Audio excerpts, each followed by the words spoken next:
উত্তর সিকিমে ভারী বৃষ্টির জেরে ফুসছে তিস্তা নদী। বিপদসীমার উপরে বইছে তিস্তা নদীর জল। সারারাত বৃষ্টির জেরে জলপাইগুড়ি জেলার মাল মহকুমার বাগরাকোট গ্রাম পঞ্চায়েতের তিস্তা পার সংলগ্ন টোটগাঁও গ্রামে ইতিমধ্যেই ঢুকতে শুরু করেছে তিস্তার জল। রীতিমতো আতঙ্কিত গ্রামবাসীরা। উত্তর সিকিমে বৃষ্টির কারণে তিস্তার জলস্ফীতি বাড়তে পারে, সেজন্য বিষয়টি নিয়ে সতর্ক রয়েছে প্রশাসন। ইতিমধ্যেই প্রশাসনের তরফে সতর্কবার্তাও দেওয়া হয়েছে। কন্ট্রোল রুম থেকে পরিস্থিতির ওপর নজর রাখা হচ্ছে। তিস্তা নদীর জল টোটগাঁও গ্রামে ঢুকতে শুরু করায় পুরনো স্মৃতি মনে করিয়ে দিচ্ছে গ্রামবাসীদের। কারণ এর আগেও তিস্তার বিপর্যয়ে ব্যাপক ক্ষতি হয়েছিল ওই এলাকায়। স্বাভাবিকভাবেই আতঙ্কিত এলাকার বাসিন্দারা।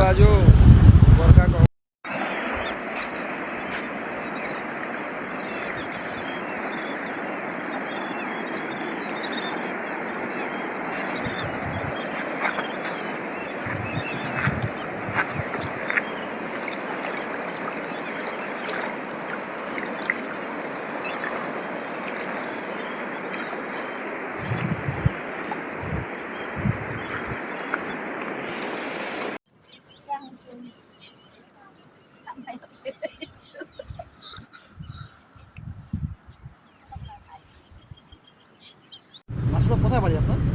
আমার বাড়ি এইখানে এই জায়গাটার নাম? তিস্তা ব্রিজ। কি নাম আপনার? সবিতা বিশ্বাস। এই তিস্তার জল কেমন রয়েছে? সকালে কম ছিল, এখন বেশি হয়েছে। রাত থেকে কি হচ্ছে? রাত্রে কমই ছিল, আচ্ছা, এই সব ভোরবেলা থেকেই বেশি হয়েছে। ভোর থেকে জল? হ্যাঁ। কিরকম জল? এখন তো অনেকই জল হয়েছে। কি মনে হচ্ছে জলটা বাড়লো কারণ? পাহাড়ে বৃষ্টি হয়েছে।